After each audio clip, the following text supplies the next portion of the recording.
तो इस वीडियो में हम एक्सप्लेन करने वाले हैं एक नए एनिमे को जिसका नाम है how to fight viral hit, जिसके सीजन 1 और एपिसोड 1 को हम इस वीडियो में कवर करने वाले हैं। तो वीडियो शुरू करने से पहले हमारे चैनल को सब्सक्राइब कर लीजिए ताकि हमारी जो अपडेट है वो सबसे पहले आप तक पहुंचे। तो एपिसोड के शुरुआत में हमें एक आदमी को दिखाया जाता है जिसका नाम होता है पेको, जो यूट्यूब पे 7 लाख सब्सक्राइबर्स पूरे होने की खुशी को शेयर कर रहा होता है, जिसके साथ उसकी एक क्लासमेट भी होती है जिसका नाम रहता है रूमी। वो भी अपने चैनल पर ब्यूटी टिप्स देती है, जो डेमो के लिए एक लड़के को मेकअप करके उससे रिप्रेजेंट करते हैं, जो सुंदर तो नहीं बल्कि जोकर जरूर लग रहा था। पेको उसे धमकी देता है कि उसे उसके व्यूअर्स को मुस्कुराते हुए हेलो बोलना है। सीन शिफ्ट होता है जहाँ वॉशरूम का सीन दिखाया जाता है, जहाँ वो लड़का अपनी मेकअप को उतार रहा होता है, जो काफी ज्यादा मुश्किल था। वो कहता है कि मैं स्कूल नहीं आना चाहता था। वो बताता है कि पेको पढ़ाई में कमजोर है लेकिन पैसे कैसे बनाने हैं वो अच्छी तरह से जानता है। और नई यूट्यूबर रूमी जो अपने नए चैनल से अपना खर्च निकाल लेती है। वो कहता है कि मैं एक लूजर हूँ क्योंकि सबको पैसे बनाने आते हैं लेकिन मुझे छोड़कर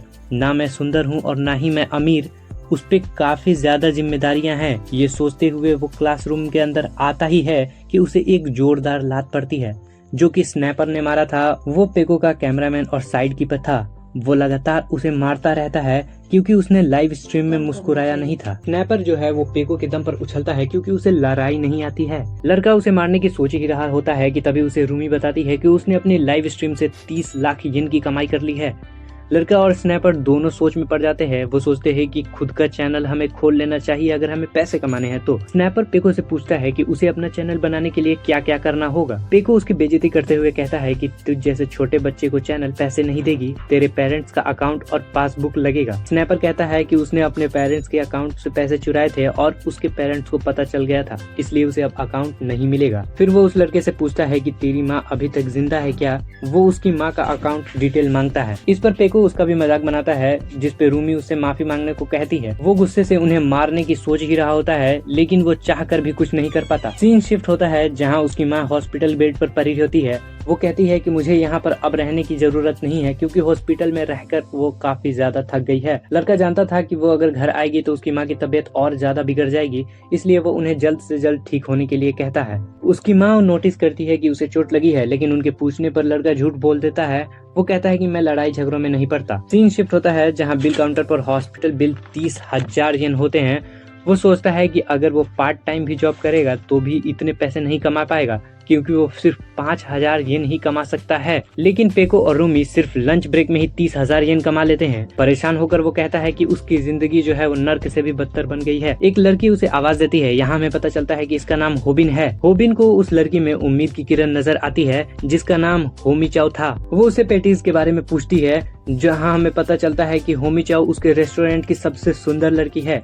होबिन काफी ज्यादा खुश होता है क्योंकि उसने पहली बार होमी से बात की थी। अचानक यहाँ पर पेको लाइव स्ट्रीम करते हुए रेस्टोरेंट में आ जाता है, जिसे देखकर होबिन छिप जाता है। पेको कहता है कि वो वोमी से मिलने आया है जो कि सोशल मीडिया पर काफी ज्यादा छाई हुई है। होबिन ये बातें सुनकर काफी ज्यादा शॉक्ड हो जाता है।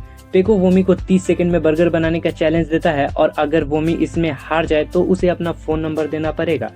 होबिन उधर अलग ही परेशान हुआ पड़ा था क्योंकि वो जानता ही था कि 30 सेकंड में बर्गर बनाना इम्पॉसिबल है। पेको कहता है कि वो ये करना तो नहीं चाहता लेकिन उसके व्यूवर्स की डिमांड है, लेकिन अगर वो अपना फोन नंबर दे दे तो पेको उसे कॉफी पर या फिर वोमी जो कहे वो उसे दिलाएगा। ये दोनों स्टाफ भी अलग परेशान हुए थे क्योंकि इतने ज्यादा काम करने के बाद भी उनके पास खुद वोमी का नंबर नहीं था। अचानक होबिन पेको को एक बर्गर देता है, ठीक वैसा ही जैसा उसने फोटो में दिखाया था। वो पेको को वहाँ से चले जाने के लिए कहता है क्योंकि उसकी वजह से कस्टमर काफी ज्यादा परेशान हो रहे थे। यहाँ ये दोनों होबिन को शाबाशी देते हैं लेकिन होबिन मन में ही सोचता है कि आखिर क्यों उसने पेको से पंगा ले लिया। वो कुछ भी कर ले कोई उसे पसंद नहीं करेगा। सीन शिफ्ट होता है जहां स्नाइपर होबिन के घर में उसकी ही पीसी पे उसकी ही माँ का अकाउंट यूज करके गेम खेल रहा होता है, जिसमें उसे एक को मारने पर 30,000 येन मिलने वाले थे। वो होबिन से नूडल्स भी बनवाता है। यहाँ होबिन गुस्से से नूडल्स में थूक देता है। वो उससे उसकी कमाई में से हिस्सा मांगना चाहता था। नूडल्स ले जाते समय उसका पैर जो है वो वायर से फंस जाता है, जिससे पीसी का प्लग निकल जाता है और सारा का सारा नूडल्स स्नाइपर के चेहरे पर ही गिर जाता है, जिससे उसका पूरा चेहरा जल जाता है। स्नाइपर होबिन को फिर से बहुत बुरी तरह से मारता है क्योंकि उसकी वजह से उसने 30,000 येन खो दिए।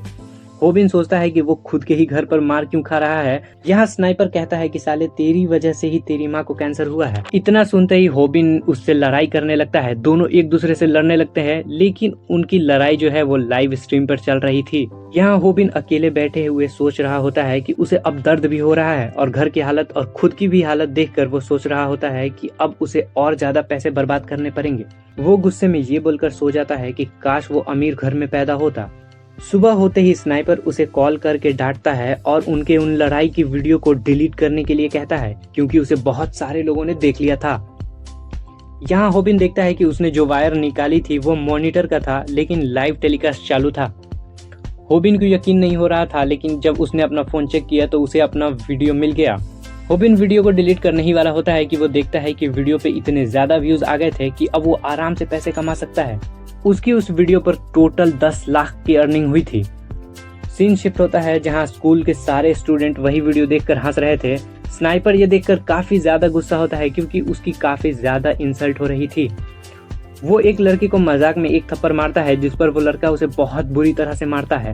वो पेको से मदद मांगता है, लेकिन पेको उसकी मदद ना करके उस पर हंसने लगता है। स्नाइपर कहता है कि जिसने अपनी पूरी जिंदगी लोगों को नीचा दिखाने में लगा दी, उसे देखकर मैं समझ गया कि नई ऊंचाइयों को छूने से पहले ही मेरे पर काटे जा चुके थे। सीन शिफ्ट होता है जहां हॉबिन हॉस्पिटल का बिल देखकर शॉक्ड हो जाता है, क्योंकि इस बार हॉस्पिटल का बिल 1,20,000 येन था। लेकिन वो आराम से पैसे दे देता है, क्योंकि उसे पता था कि अभी उसके वीडियोस पे 10 लाख येन मिलने वाले थे। रास्ते में उसकी लड़ाई फिर से स्नाइपर से हो जाती है, क्योंकि स्नाइपर उससे आधे पैसे मांग रहा होता है। लड़ाई के बाद होबिन स्नाइपर को शांत करता है, लेकिन स्नाइपर ने चुपके से उनकी अभी वाली फाइट की वीडियो बना ली थी। हमें पता चलता है कि स्नाइपर ने अभी जो लड़ाई की थी वो बस वीडियो बनाने के लिए ही की थी। होबिन उस पर बहुत ज्यादा गुस्सा होता है, लेकिन स्नाइपर उससे पार्टनरशिप की बात करता है। वो होबिन को लालच देता है कि वो उसे माला माल बना देगा, क्योंकि वो पेको का एक्स प्रोड्यूसर रह चुका है। वो होबिन को कहता है कि उसे बस एक्टिंग करनी होगी, बाकी का सारा काम वो खुद संभाल लेगा। यहाँ स्नाइपर जो है वो होबिन का अकाउंट का यूज करके स्कूल में वापस से पॉपुलर बनना चाहता था। यहाँ वो शेयर में 90% लेकर 10% होबिन को देने की बात करता है, जिस पर होबिन उसे मना करके वहाँ से जाने लगता है। स्नाइपर होबिन के परसेंट को बढ़ाने लगता है, लेकिन होबिन नहीं मानता। फिर लास्ट में स्नाइपर जो है वो खुद 10% लेकर होबिन को 90% ऑफर करता है। यहाँ होबिन उससे पूछता है कि उसे आखिर करना क्या होगा। वो स्नाइपर से उसके कंटेंट के बारे में पूछता है। स्नाइपर उसे बेवकूफ समझता था, लेकिन होबिन ने उसे यहाँ पर गलत साबित कर दिया था। स्नाइपर उसे अपना कंटेंट बताता है कि उन्हें दबंग लोगों से लड़ना होगा और उस वीडियो को लाइव टेलीकास्ट करना होगा। वो पेको के ऑडियंस को धीरे धीरे अपने चैनल की तरफ करना चाहते थे। और इसी के साथ ये एपिसोड होता है यहीं पे खत्म। तो अगली मिलते हैं अगले वीडियो में, तब तक के लिए चैनल को सब्सक्राइब कर लीजिए।